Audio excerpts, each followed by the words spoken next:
I read an article today out of Insider.com. The headline here is that the average U.S. police department requires fewer hours of training than what it takes to become a barber or a plumber in the United States. Aren't you thinking that maybe we should train these officers more and train them differently to respond to these situations so they don't result in death? Well, I think that's a great question. But there's some things I think you're missing here in a few of these areas.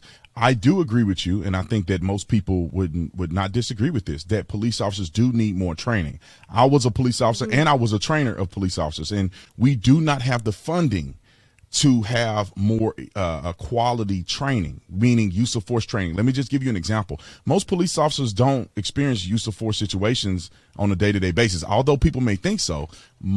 I would argue that 90% or 95% of police officers never have to discharge their firearm during their duties as a police officer. Our police chief, 30 years. He worked in the Tucson Police Department for 30 years. He never pulled his gun. I was on the SWAT team. I worked in the most dangerous city per capita in the state of Arizona. I've never had to shoot anybody. So it's very rare that officers actually get into a real life and death situation. So most officers are not equipped and trained enough. They don't get enough exposure.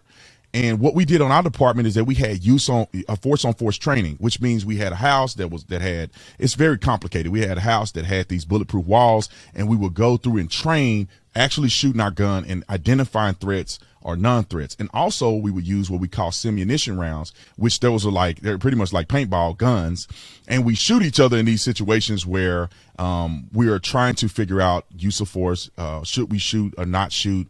Force on force combat, things like that. Now, our department had the finances to do it, but most don't.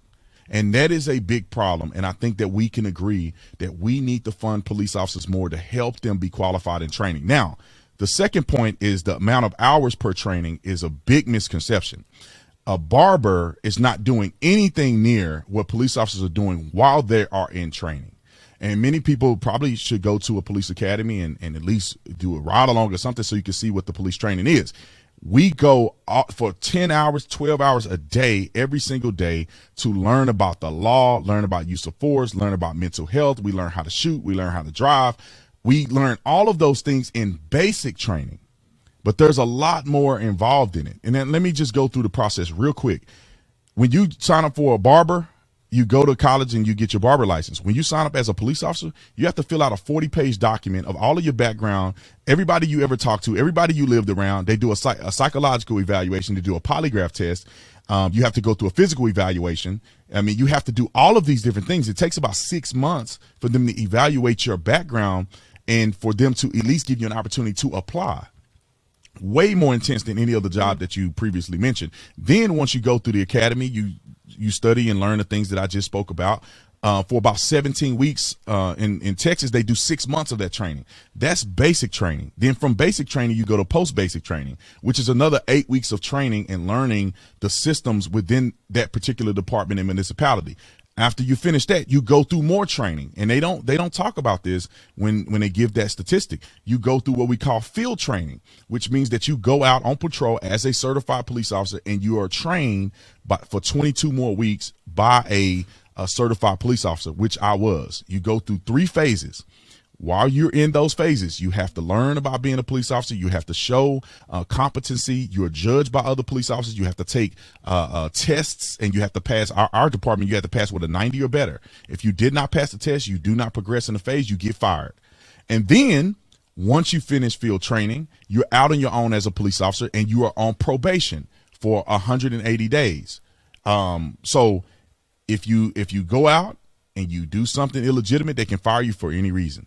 And so when you look at all of the pre-qualifications, the training, you are extensively more involved than somebody that's a barber or hairstylist or anything like that. And also, once you're done with your training, you are forever in the process of learning and exploring things, because you cannot replicate life and death situations in a training facility. You cannot replicate what it looks like when a person has been decapitated from being in a serious car accident. You cannot replicate that. You cannot replicate what it's like to get a person who's been dead for a month or for 3 weeks and put them in the body bag, the smell, and all of those things that you deal with. Domestic violence, doing investigations, high-speed chases. You cannot simulate that. So those are experiences that you get over the course of 20 years, a 20-year period. So if you would ask me, cops are a lot more equipped and trained, far more than anybody else that you previously mentioned.